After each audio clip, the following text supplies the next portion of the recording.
Well, hey, all my 8 listeners at this point. This is Phil McCardle, Chief Heart Officer with RoomReady. And I'm joined by my buddy Eric from Hudexo. And we're going to spend some time chatting with each other, talking about the AV integration industry, talking about meeting rooms, probably share a war story or two here and there, and just have an all-around good time. So, Eric, thanks so much for joining me on the Room for Heart podcast.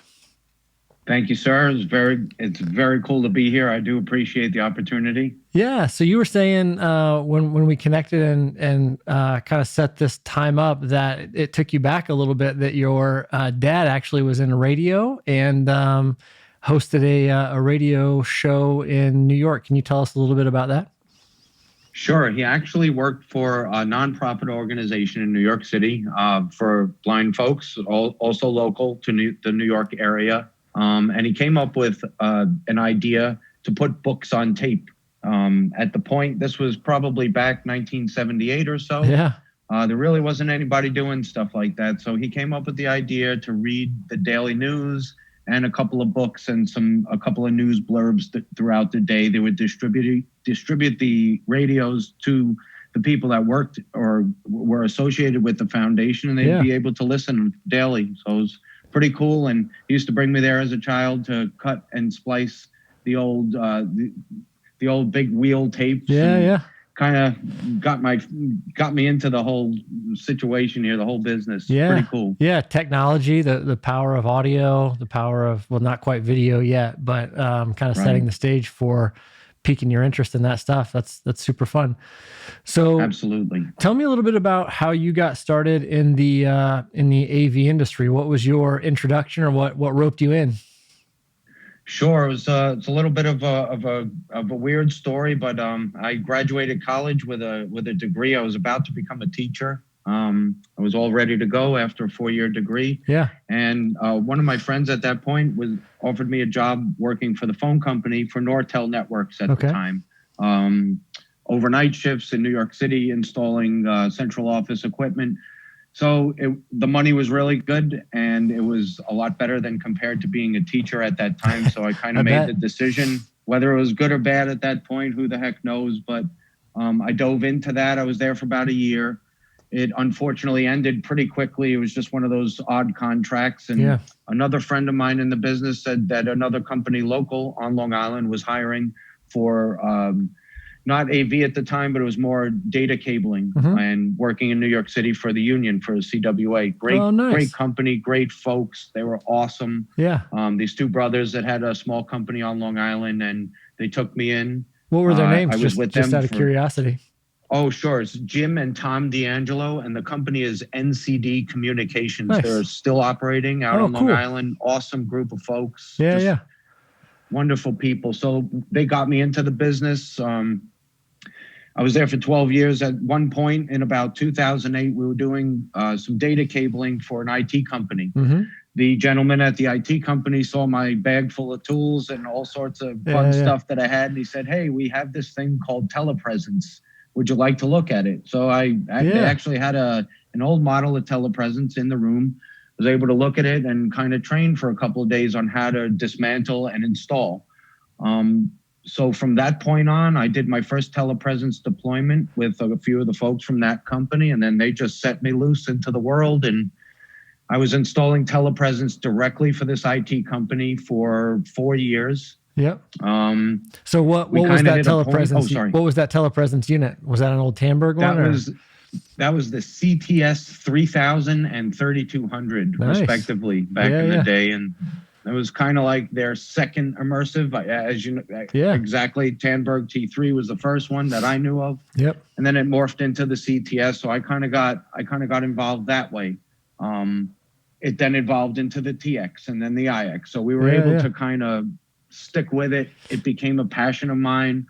We were exposed to a lot of enterprise clients, which I really enjoy working with. I'm not really into the mom and pop. It's more like high level. I prefer to talk to the executives.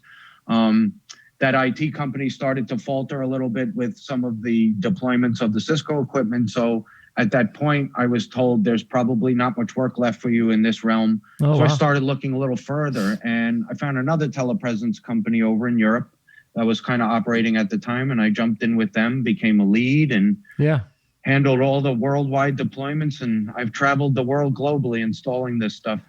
I don't think I haven't been to a continent yet at this point, except for, well, I haven't been down to Australia or up in the Antarctica region, but I've pretty much been everywhere at this point. Yeah, that's super cool. So, so telepresence predominantly kind of got you going in the AV world. And I mean, those units were, monstrous, right? Like furniture, lighting, the room had to be, just right, different paint colors and acoustic treatments. And that was no messing around. So were you doing any of the other room kind of build out or really just the technology piece after the room was ready to go? I was strictly on telepresence immersive. The company I worked for used to send me over to the Cisco campus in San Jose and work directly with the Cisco Collaboration Technology Group, CTG. So I was able to see a lot of stuff that didn't really hit the market yet, or things they were working on behind the scenes. So I really had a really good working knowledge of all of their immersive products. And then, as you know, the immersives started to go away, and the rooms started to morph into, is it AV? Is it not AV? A little bit of a kit, a little bit of this and that. So I had to really dive right in quickly because I started to notice the industry turning on a dime. So that's pretty much, I got more involved with the AV world at that point. And then ultimately I reached the point where I started to realize that I could probably do this on my own, autonomously, away from the folks that trained me and taught me, and away from their clients and customers. So I set forth in 2018 with a partner of mine in Ireland, Peter, and we started Hudexo. And by the grace of God, or divine intervention, I don't know what it was, but somebody stepped right in and gave us a global deployment of IX5000s. So we hit the ground running. Roll back just a little bit. So did you already kind of know that contract was a potential before you decided to start Hudexo, or no, you started Hudexo and it was just there after you took the leap, so to speak, it emerged. Wow, that's incredible. I started to notice, like, again, I've met amazing folks like yourself, and I met a few really great people along the way that I always stayed in touch with. And then literally day one of Hudexo, I kind of sent out an email blast to the folks that I knew from years previous and told them what my intentions were. And every single one of them wrote back and said, hallelujah, thank God we can work directly with you now. We don't have to go through all the in-betweens just to get to you. And the bosses and all the folks that I used to work with, they just, nobody wanted to deal with it anymore. They wanted to deal directly with me. So I was able to secure that contract, thank God. And we literally hit the ground running. We were in Hong Kong, I think, our third week in operation. Holy cow. Doing an RRA. Yeah, it was pretty awesome. Yeah. So you launch Hudexo, just you and Peter, just the two of you? It was myself and Peter. We also had another partner also in the UK that kind of propped us up and basically invested, gave us the start that we needed. So it's all kind of since morphed into myself and Peter now at this point. Peter runs everything over in Europe. I run everything over in New York for the United States. And Peter's actually doing really well, bringing EMEA up now to certain levels at this point. We've been working with your company, the RoomReady Global folks, Pixel AV, amazing group of people. Anyone we've come in contact with, we've noticed that has a connection with yourself or your company is just salt of the earth and great. So we can see. That's a huge compliment. I don't know if you're I don't know if you're handpicking these folks, or is it just the way that they're used to dealing with yourself and your kindness that maybe brings this out. But everybody's been incredible that says to us that we know Phil, we know RoomReady, and they're just amazing people. Yeah, no, that's a huge compliment. And, you said divine intervention earlier, I, one way or the other, feel like, God's hand is in it and at work. And ultimately it's about people and connections, and kindness always matters. So you start Hudexo, you launch out, you have a little bit of financial support going in, you land a deployment. I mean, how long of a project was that? Like, how did you kind of start to? I mean, you're an installer, like you talked about, your ability to set up telepresence, but now you're a salesperson and you're a bookkeeper and you're a project manager. And so tell me a little bit more about the evolution of how things got started with the company. I found out really quickly that I had to wear all those hats, and it just kind of came to me naturally. So at that time, Peter and I were literally running around installing everything that we were able to get our hands on. And it kind of worked out really great because the way we were introduced to our partners, again, was through my connections and, the folks knowing that we'd actually be on site interfacing with their clients. So once we got the first deployment, the folks from the partner company wrote in and said, well, who will you be sending? So when I wrote back that it was myself and Peter, they were blown away. And I knew that was going to change, eventually down the road if we were able to kind of get it off the ground. But in the beginning, we wanted them to see our smiling faces and just kind of know that we were there to hold hands. So we hit the ground running. We ran out and did every deployment. We kind of set everything up so that it was Peter and myself. We had two other gentlemen that we had brought along with us as employees. So we had them running around as well. So it was pretty much a team of 4.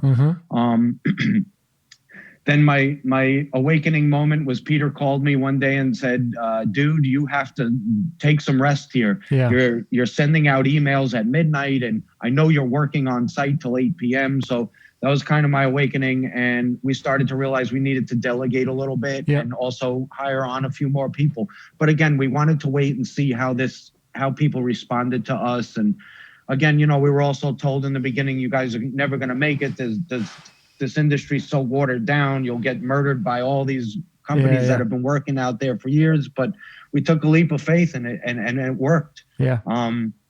But we were kind of handling everything at that point ourselves. But now we've been able to add on a tech ops manager who can work directly with our engineers. The engineers have a person to go to instead of coming directly to us, which is awesome.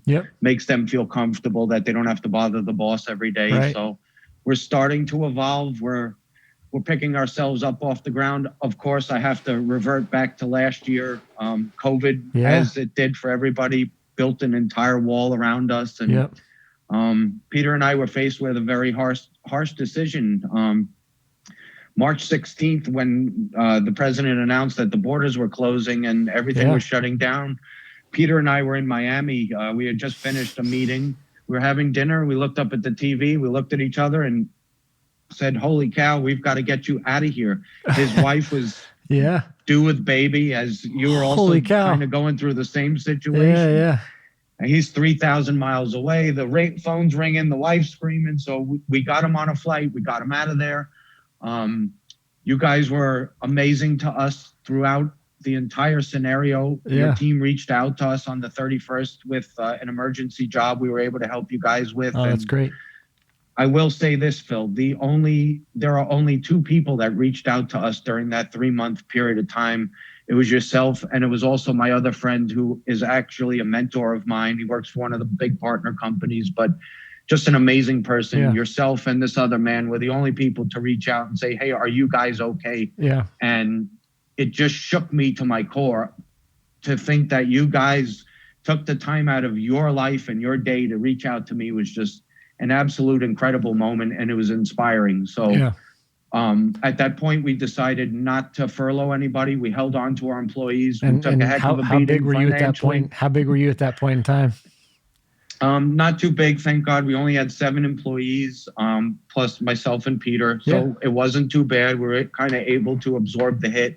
We sat down with our accountant at that time and said, how much of this can we absorb? So they gave us a threshold.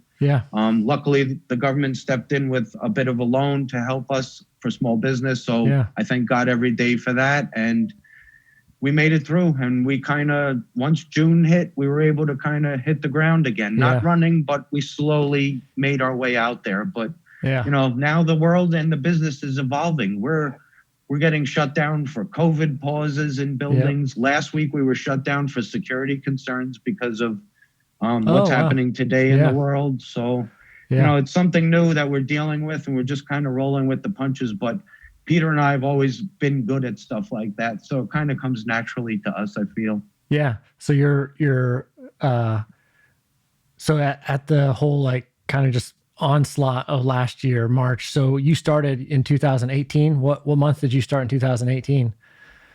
January. So January. So Yes, basically sir. 2 years under your belt, you go from you and Peter to you and Peter plus 7 people. So Yes. that's got to feel pretty fantastic for getting started. You got total of 9 folks running into 2020, and then as a small business owner, you're faced with, oh man, what do we do? How do we navigate this with our employees? And it's super personal at that point in time, right? I mean, Very much so. there's every one of the employees very well, and you're trying to figure out how to navigate and support them, give them as much confidence as you can in the midst of trying to be your own confidence and carry that forward. That's an incredible story, and I love hearing that you were able to do it without laying anybody off. RoomReady actually is a company. We got to the point. So at that point in time, we were right at 94-ish employees, Wow. and kind of a similar oh no moment, right? Like the first quarter was incredible. We had a ton of really great growth going into to Q1 of last year. We hit that middle of March point, and we were doing about 1,000 hours a week in billable labor, like just out doing installs out. And there were 2 weeks in early April that we did less than 10 hours of billable labor. So what a swing. Oh my gosh, right? And kind of like you mentioned, checking with our finance team, doing some outside, just helping people keep us honest, like put eyes on what we're doing. You kind of went through that similar, like, what are we capable of? What can we do? Our leadership team, kind of like you, decided, well, whatever we can do, we want to do. And so we thought at that point in time, we would put in an every employee mandatory furlough. So we decided that we thought we could rotate the whole company through every 5 weeks and still keep operations going, still, for our whole 10 hours of labor. But we thought if we could do it in a 5-week kind of rotation, we could save a good chunk of dollars on labor. And then our plan was, we thought it was going to have to be 2 full 5-week rotations. So that's what we kind of prepared the whole company for. Had a town hall, announced the furlough program. Very much took the approach of, we want to be as transparent as we can. Like, we want to be authentic and communicate with our employees, like, hey, we're going to say things we know. We're not going to say things that we don't know. So we don't, we're planning on this being 2 cycles through. It could be more, it could be less, but that's financial projections. That's kind of what we think. So we actually only had to go through 1. We did one. God bless. Yeah, we did 1. But everybody, my oldest brother's our CEO, founder, our COO, our whole leadership team, down to every employee took that time, and we actually had thank you notes from employees thanking them, or thanking us for the program. And it's funny, right? Because you're in some ways, like, they're going without pay for that week. And so you're super nervous about how folks are going to take that. Obviously, they've built budgets. They're operating their personal finances, and so humbling that people were understanding and gracious, through that that awkward, weird time where we didn't really know what to expect. So, but yeah, that was a real blip in the year, right? I mean, you kind of build a projection of what you think you're going to do for the year. Q1, goes as expected or better, for at least for us, and then Q2 was like, yeah. I mean, it was the same here. Q1, we were running. We came out of Christmas on fire last year. Yeah. The majority of it was with you guys and another one of the partners. We were just literally running nonstop and just hit the wall. But Peter and I actually, so something similar. We didn't have a town hall because we were so small, but we crafted an email. I believe it was April 1st or 2nd, and over to the guys. And we just said, we're going to take care of you. We have an account we put aside. Your payroll has been secured for the next month. Yeah. We'll reach out to you at the end of April with a heads up. May 1st, we sent another email that said, we have your payroll secured for May as well. And everybody kept writing us saying, thank you so much. We appreciate it. I just wanted the guys to know that no matter what, we were going to take care of them. And if we were going down, we were all going down together. I mean, there was just no point, and it was also at that point, we could have shut down. We had a little bit of money in the bank at that time. We could have shut down and just kind of divvied it up between Peter and myself and waited it out and kind of came back. But we figured we would take what we had. We'd reinvest it in ourselves. Once we were able to get through it, we brought in a brand new AV technician, Roberto, new kid, awesome, amazing guy in New Jersey. We then added the tech ops director, Leo, out of Raleigh-Durham, North Carolina, another seasoned AV veteran who has over 10 years with one of the major partners under his belt. So that's awesome. We took a huge swing again, because I mean, that's just my nature. I'm just a fighter. I don't like walls being built in front of me. And with what happened last year, as you know, we all sat in our houses respectively and couldn't do anything. You couldn't fight anyone or anything. It just, you had to sit there, take your medicine and hope it went away.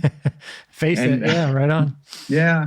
It was a really bizarre event, but we're back there. We're taking another crack at it again, and it's starting to open up a bit. And as you and I have talked quite a bit about, we're seeing the business evolve completely.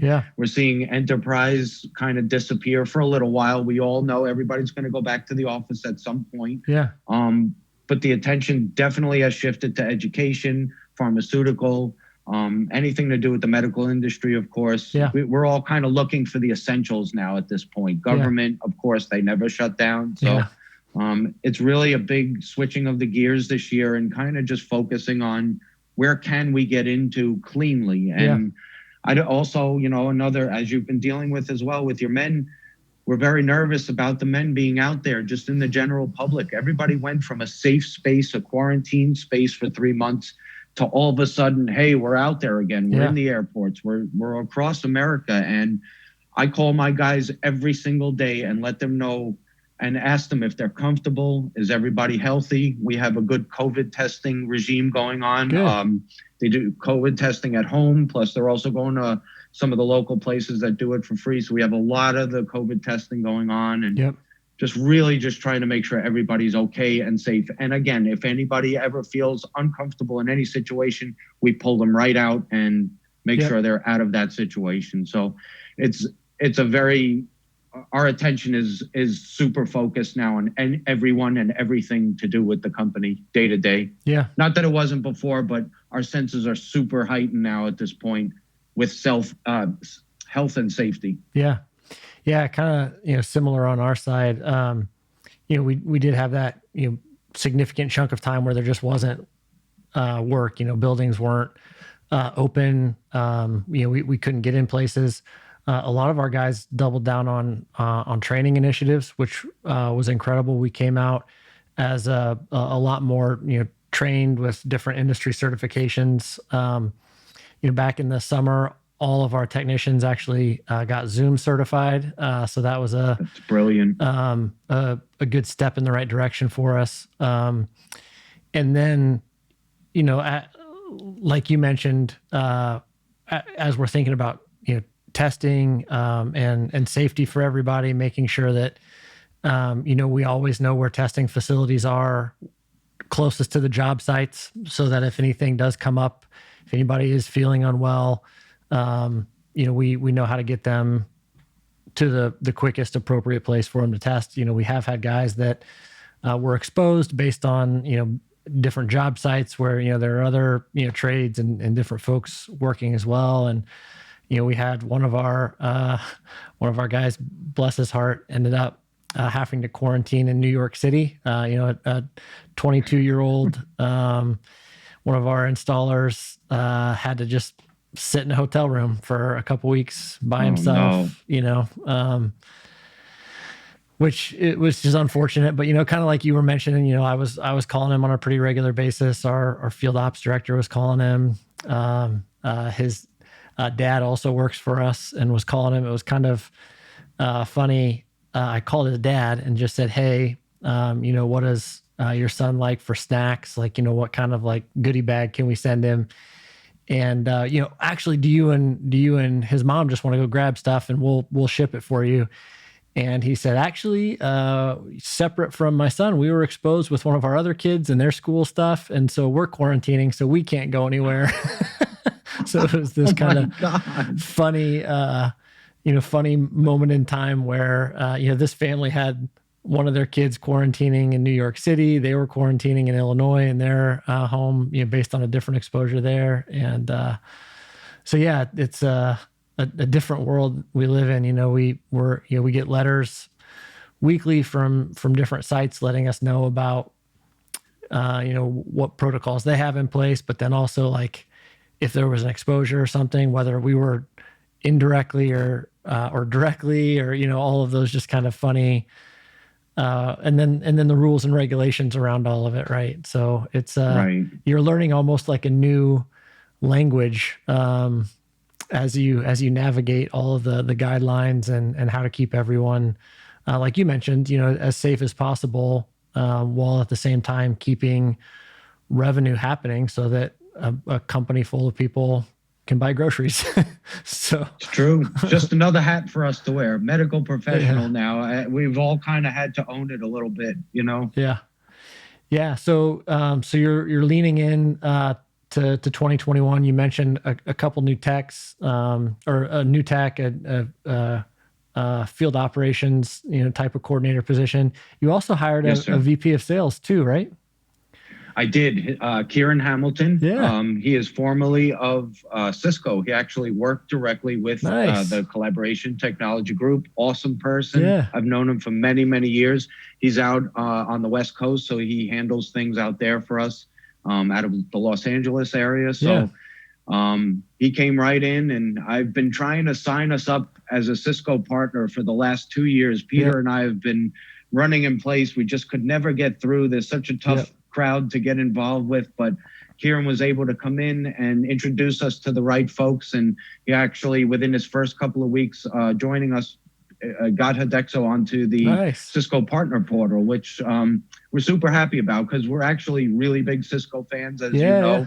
We love the product. We're also aware that the industry again is changing and the rooms are changing. So we have redirected our attention to the Zoom and Logitech and Poly as well, of course. Yeah. But our heart is always going to remain with Cisco, which just, when you come up through the ranks the way we did and had the exposure to the campuses. And when I say campus, it was San Jose, the HQ, of course, but we did, Peter and I were a part of a rollout that Cisco called the Game Changer. Yeah. They like to give little kitschy names to everything.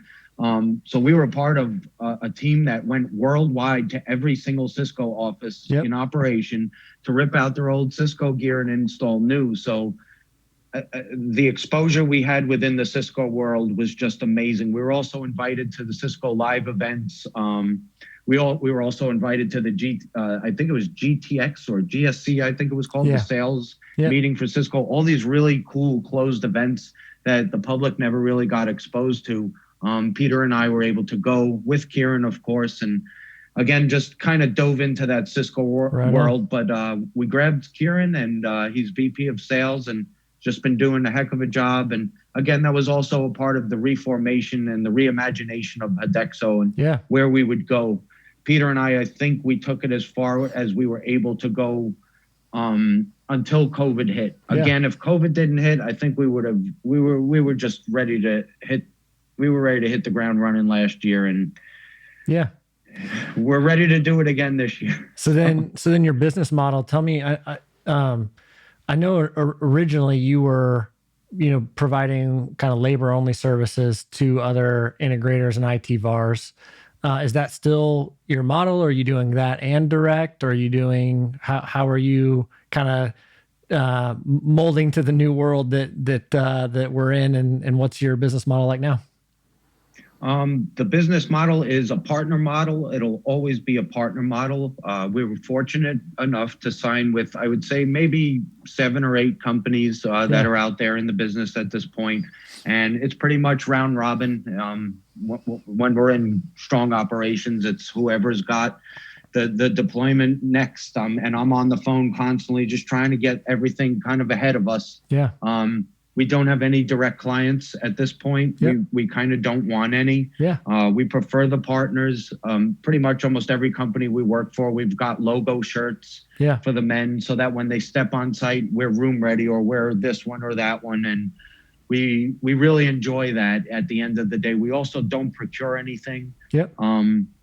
We don't procure equipment, I'll say, but when we're on the ground we just had a job in the middle of Arkansas last week, and the guys were missing stuff. So the partner company was panicking that they couldn't get it out there in time, but the guys all have their own credit card. They ran out to the local electrical shop and picked up everything they need and fabricated everything on site, and we were done. And that's kind of the way we do it. We're kind of known as the guys that get it done. And geez, just last week, a quick story.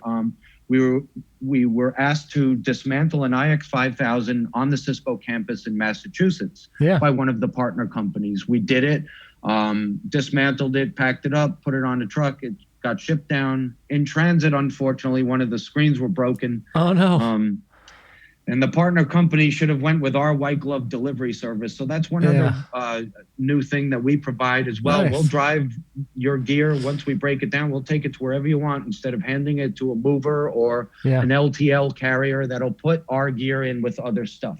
And that's pretty much what happened. Something fell over and knocked out a TV. So again, long story short, the PM called us panicking that night and just freaking out because those TVs are very, very expensive and they're also end of life. So he called Cisco and they told him, we can't help you. We just don't have the stock. I had a friend in the business that had one sitting around in his warehouse. He was kind enough to sell it to us.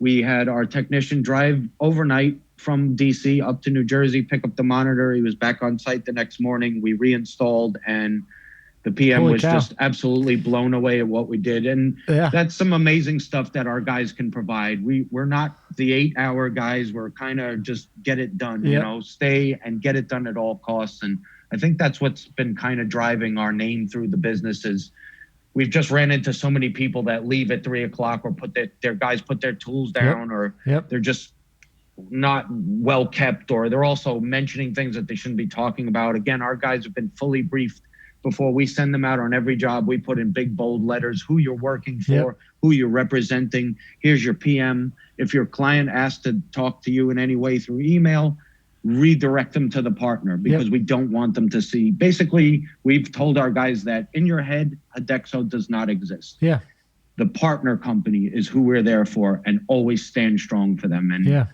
I think that we're going to always kind of go forward in that way. We actually did have a really large company approach us. They found us on the internet and they asked us if we'd like to join up with them and provide services. And instead of taking them on as a client, I redirected them to one of the big big partner companies, because I felt like they needed the company that was going to buy their equipment and take care of their needs. And as you know, we lean on you guys for a lot for your engineering and your drawings, because you have some amazing rock stars there. So we just, whenever we run into a situation, we reach out to partners. And now, as you and I have spoken about, again, with the morphing of the industry, we've been able to link up with some of the IT companies that are out there. So that's made a lot of folks scratch their head because the IT companies are handling these major clients, managed services, buying of equipment.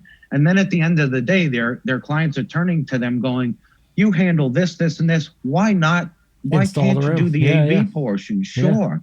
So that's kind of where we've now we hold their hand. And what I mean by that is when the IT companies contact some of the major players out there in the AV industry, they kind of get their hands slapped because they don't know what they're doing. They don't have drawings. They don't have bombs or SALs, just the normal stuff that we're used to. Yeah. When they come to me, they know we're going to take care of it. Yeah. They know I'm just going to say, yes, sir, no problem. We'll take care of it end to end. And then again, I turn to folks like yourself, and you're able to help me through with the engineering, the drawings, the CAD, and just it's a pretty cool situation that I think we've built. And I cannot wait for the veil to be off of this virus and away. And I'm happy the vaccine's out there hitting the general population. And in my brain, I feel like if we can hit that 100 million mark that is being spoken about so much, maybe by April or May, it's got to do something. I feel like the industry is going to come back. And do you see enterprise kind of rearing its head again? Oh yeah. We, I'm actually not right now because you and I are recording this podcast, but I'm sitting on my computer hitting a refresh button, waiting for a PO for a big company that wants us to do a conference center for them down in Atlanta.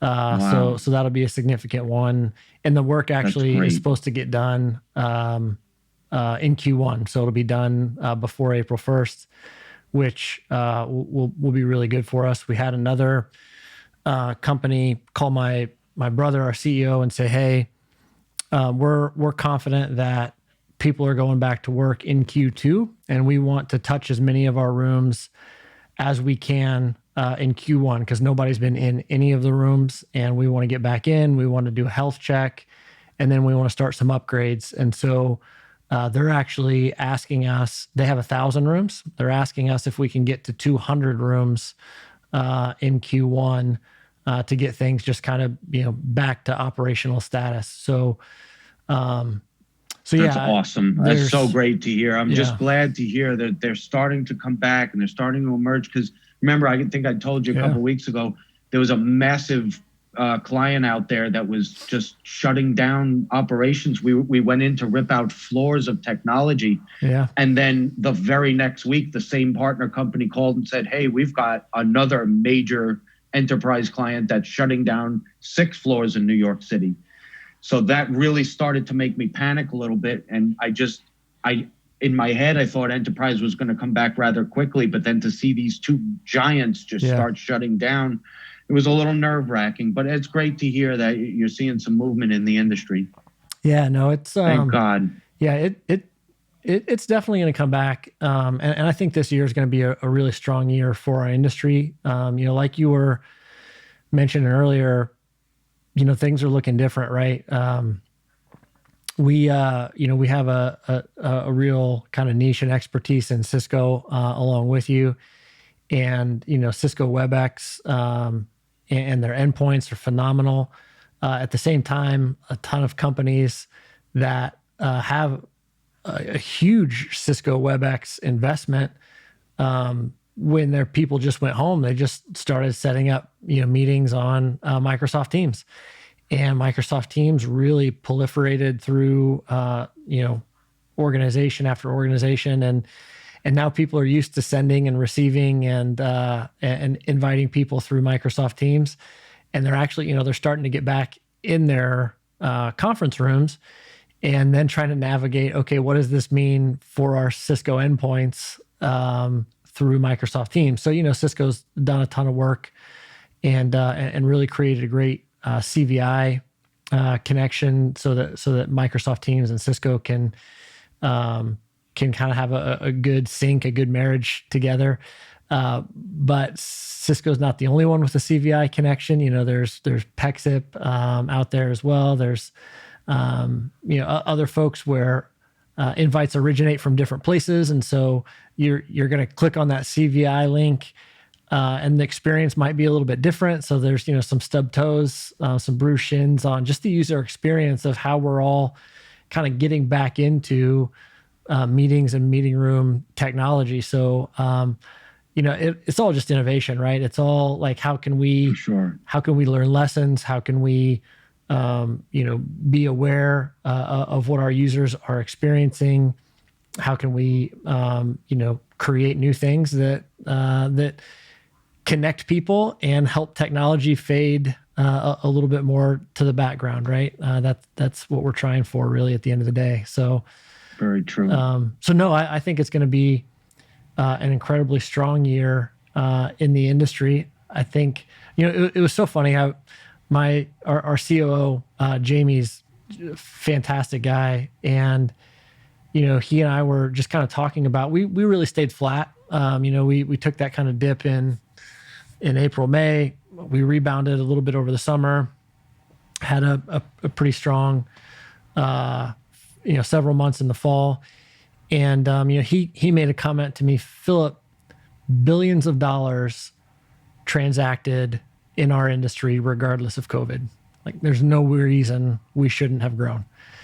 And he's right, for as good of a year as it was, we stayed flat. We didn't have to, go down the layoff route at all. Actually, we learned a lot of efficiencies. We learned how to be more profitable with less revenue. So those are all great things. And billions of dollars transacted in our industry, right? Like, right. We got to go get more of those dollars. Like, we got to figure out. Go get it. That's my mentality. Same. Just like you, right? Like, you invested in I mean, the 3 positions that you talked about alone, that's like a third of your company size. Like, you invested a third of an employee base.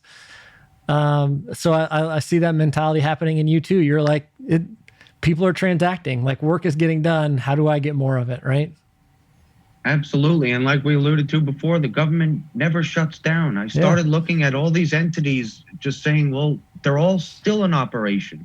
And now these new, not new, but the pharmaceutical companies are stepping forward. I mean, you've seen it as well. They're just loading up room after room. It's incredible. And it's just a matter of tapping into it at this point. Right. And again, in speaking to you so much, I know you actually hit the ground and go meet your clients and you actually interface with these folks. And I do as well. And I think that at the end of the day, that's huge. That people remember that. And, I think that's what helps us be successful. And it's same with your entire team. I know the upper management as well is always just, everybody's just out there meeting folks and with your clients, which is a really good thing at this point, because people want that. People need comfortability. We're all nervous. Nobody knows what the heck is going on here.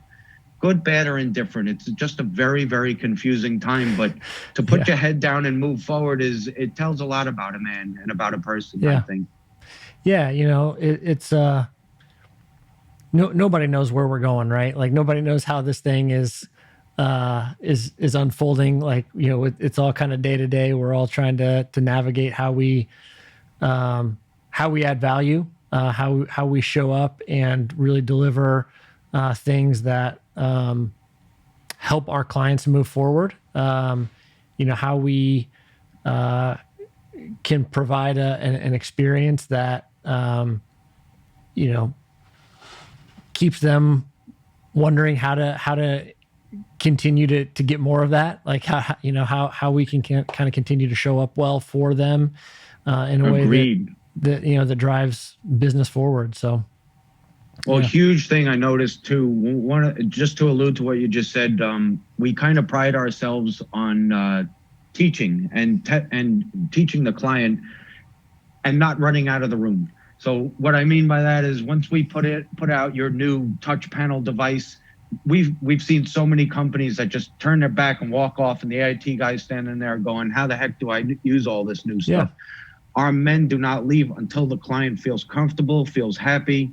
They've all been taught exactly from myself and Peter what to say, how to teach them on the interface. And then obviously these guys are starting to become a lot more smarter than us with the technology because their hands are on it all day long. So they've become an amazing group of teachers. And we've noticed just through feedback from email after we leave site, a day or two after, a thank you comes in, and that's pretty profound. It shows that we were still in the client's head and they absolutely felt comfortable with what they just purchased. Yeah.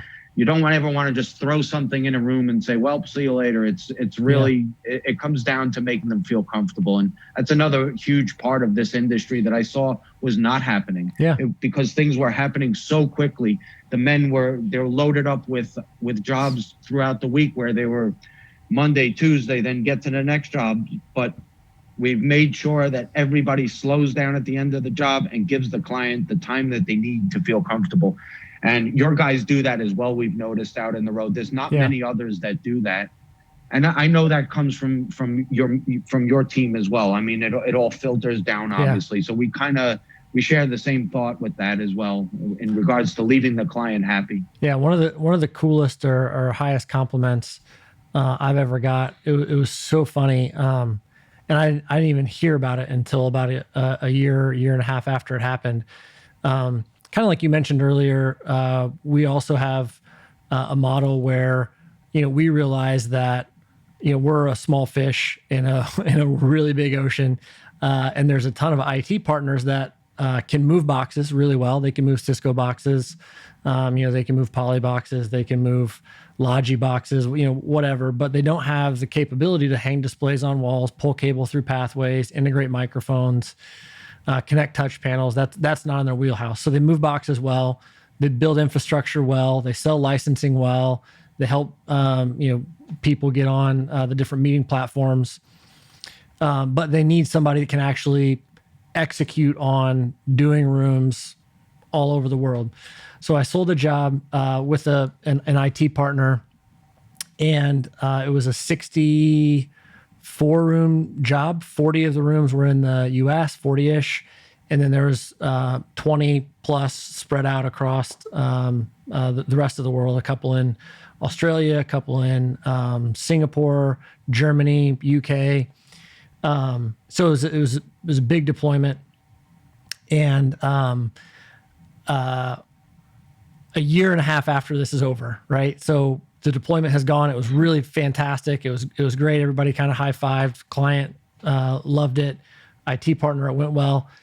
A year and a half later, the account manager for the IT partner went to another IT company and asked us if we would be willing to work with his new IT company. We were like, yeah, ecstatic, right on. Thank you for, kind of taking us with you. And we were presenting to all the salespeople, and Noah is this account manager's name. Noah said, hey guys, just so you know, RoomReady is the real deal.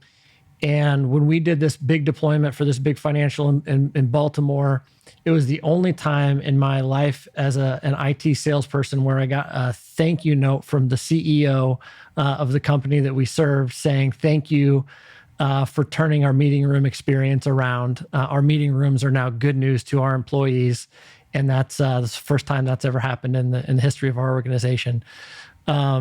Wow. Right. So the CEO of this big financial company sent that to the account manager of the IT partner, and probably one of the highest compliments that we've ever gotten. Awesome. And I didn't know about it, but it was the right place for it to come out. If I'm going to have it come out, I want it to come out in a room full of other salespeople that are thinking about using us. Right. Right. So, but that's brilliant. Like you mentioned, it all comes back to, going the extra mile, right? It's never crowded. There's not a lot of other people there. But when you do, it's relevant and it's appreciated, and, that can't be commoditized, right? That's not a race to the bottom. True. That's where the value is for sure. And it's about observing. It's about looking at what are others doing. I had somebody tell me a while back, what are you concerned about that company or this company? Why wouldn't we be concerned? You kind of want to know what's going on around you. You want to fully feel like you have your hands around this industry. Of course, us on the absolute minuscule platform that we're on being so small, and then again, engaging with bigger companies and being able to work with you guys has been incredible. You've taught us stuff that you probably didn't even realize you were teaching us at the time, but we're great observers. We've observed what to do, what not to do. We've worked for a couple of folks that do it completely wrong. So, and I'm grateful for seeing that Yeah. because it completely showed us what not to do in business. It reaffirms. And I thank those guys every day in my head. Yeah. So.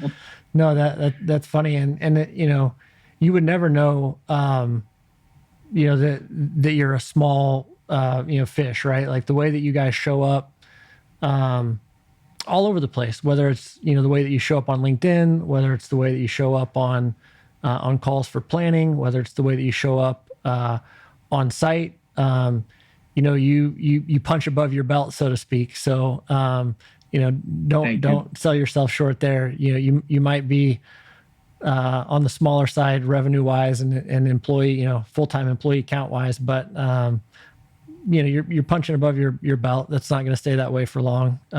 It's been neat to watch you grow over the last year or two. I can remember, I actually think it was, I saw you on LinkedIn. We weren't connected. The photos that you post, the rooms that you do were always top notch. And, I think it might've been Alex Bissett, who used to be at HB. Now he's at Poly. I think it was Alex that said, "Hey, you should connect with Eric. You should reach out to him. I think you guys would, would share a lot in common, and that would be a good connection." So I reached out to you probably in 19, I would guess is when it was. And I think so. Yeah, I can remember, standing in my home office talking to you and just feeling like it was, kind of kindred spirits, solid connection, so to speak. So. Yeah. Same here. We connected right away, and you've been an absolute gentleman the entire way. And again, I'll never ever forget you reaching out last year during that crazy time. It absolutely blew me away. It floored me. I mean, we're just, that we made an impact on each other in such a short amount of time was just pretty awesome. Yeah, no, when the world's falling apart, you call people and say, "How the heck are you? And are you okay?" Right? That's, it's true, but so many people didn't, Phil. So many people, and again, I understand that I don't ever look down on people for anything, but so many people sat there frightened and just didn't know what to do. And that came down to not even lifting the phone. I mean, there were friends I didn't even talk to. And then all of a sudden I picked it up and I called a buddy of mine. I'm like, "How you been? Okay." He's like, yeah. He's like, "Why haven't we been talking to each other?" It's just, right. Yeah. Again, the nervousness, nobody knew what the heck was going on. And the information was horrible coming in from the media, unfortunately. So, but I think we're past all that, and we're here for each other, which is even more humbling to know that there's other people out there that are ready to kind of stick their hand out when you need it. Right on. That's fantastic. So as you look forward to 2021, any predictions? What do you? I know you kind of mentioned you think enterprise is going to be a little bit slow, but they will bounce back. Any predictions on room types, meeting platforms? What do you think is going to come to the front runners in 2021? We're seeing a ton of Zoom, of course. We're seeing a ton of Logitech with the Microsoft Teams applications, of course. We are still seeing quite a bit of Cisco WebEx, thank God. Yeah. To be honest, at this point, we've been pretty much the work that we have had since we've restarted has pretty much been in the pharmaceutical industry.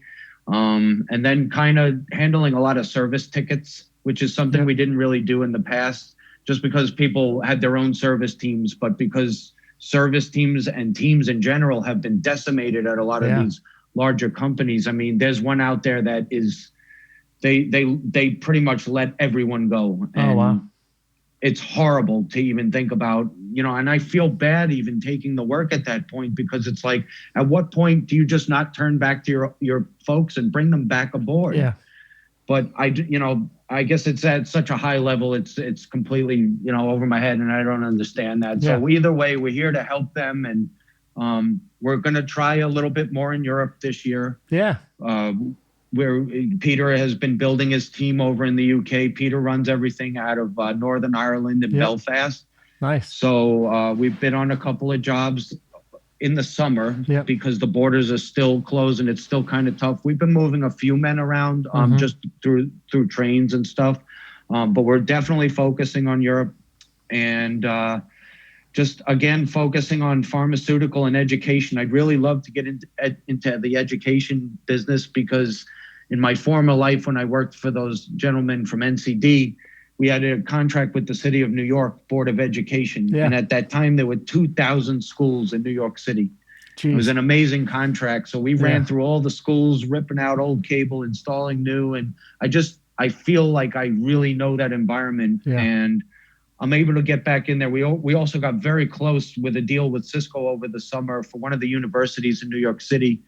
I went and did a walkthrough with the account manager from Cisco. We were so close to selling the solution, and the gentleman came back and said that he could do a lot more purchasing Zoom equipment as opposed to the Cisco. So the deal fell apart, and we kind of lost it. But I know I'm getting closer. Yeah, I can feel it, and the people a lot of the folks we used to deal with are kind of popping up lately now, and the past couple of weeks, I've been having quite a few meetings with folks that I haven't heard from in a while. So that's starting to make me feel good. Hasn't really gone anywhere yet. It's more just prospecting and seeing what's going on. But again, as Kieran and I always talk about at the end of the day, having meetings with new folks and prospecting is as good as a sale for us. Right. Yeah. It really is, just to interface and kind of get in front of people and really see where everybody's going. It's humbling, and I got to stop using that word though, humbling. I mean, we were doing so well. We were so strong. And if this didn't happen, we would have never been in this position. But again, it's time to fight back and just lean into it. All bets are off. This is our big charge here this summer. That's great. Or this year, I should say. That's great. Yeah. We're excited to see how this year unfolds. Kind of like you, we're doubling down. We've, invested more in our sales organization. I'm actually, kind of leaning a little bit more back into the sales side of things, trying to, generate some more revenue, prospecting, networking with new partners. That's smart, Phil. As people respond so well to you in this industry, I think that's brilliant. Yeah. Whatever you can do to drive that personally is, and you just had baby and all, so I know that's a whole. It's super focused on there in the home, but we're people recording respond this during so nap great time. to you though. Walter's napping. The last podcast I recorded, I had him upstairs. He's super funny right now. He has about 4 or 5 words, and one of them is hop, and he can hop and tell you that he's hopping. And yesterday, my wife was on the phone with the CFO of the organization that she works for, having like a twice yearly call. And Walter was right above her head, hopping. So anyway, that's great. Yeah, so we got Walter running around here. And I totally did. I kind of took a year or so to take a little bit of a step back, be a little bit more focused on the home. And, now we're super blessed. We have my wife's mother. We have Gigi here with us a few days a week, and that's great. Spending a ton of time with Walter, and that's freeing me up to lean back in a little bit more intentionally on the business development side of things. So that's brilliant. It'll be interesting to see how that can kind of pour some gas on the fire, so to speak, and drive some more business in 2021. Hopefully we can book a ton of new business and grow together like crazy. We're praying every day for it. I have one question for you, if you don't mind. Right on. In regards to the shows and the disappearance of Infocom and ISC and Enterprise, all the stuff that we really look forward to, and it really kind of drove our industry there for a while, especially Infocom. Do you see that stuff coming back around at some point? I know everything's kind of happened virtually, but do you see that actually coming back maybe next year?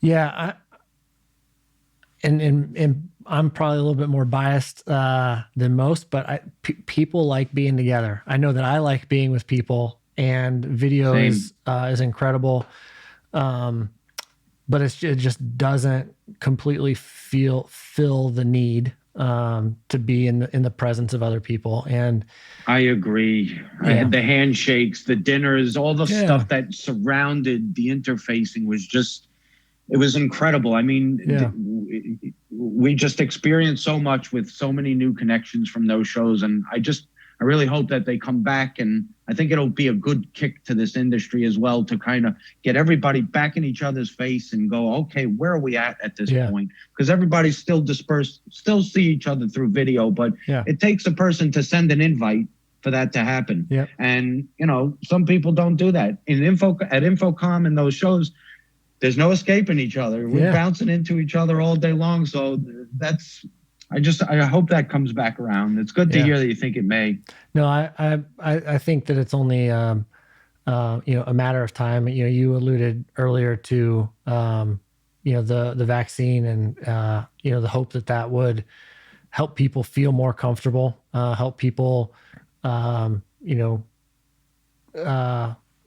help decrease the risk, so that, you know, the risk reward proposition kind of goes back to the way it was, that would allow us to, you know, there's always risk, right? Planes, trains, and automobiles, you know, leaving your house, there's always a little bit of a risk factor, but you know, the reward of bumping into people, rubbing elbows, chance encounters, spontaneity of, you know, being introduced or meeting new people, sharing ideas, collaboration. I mean, you know, that's, you know, a big part of the reason why we, you know, invest so much in technology that helps people connect. You know, when people can connect, when, you know, we can remove barriers, you know, we thrive. And so, you know, I think for sure that it's only a matter of time before those shows start to bounce back, and you know, just the physical connection. I think that things will definitely be different forever. You know, I think this is a literal kind of like, you know, turning point in how people interact, but I don't think that there's a way we can replace some of those bigger type of events. So yeah, for sure. Totally agree. That's great. Yeah. Eric, dude, thanks. It's been really fantastic talking with you. I appreciate you making time and an effort to do this with me, and look forward to time we can, you know, hopefully be physically with each other in the future, maybe bump into each other on a project or a job site, and continue to work together.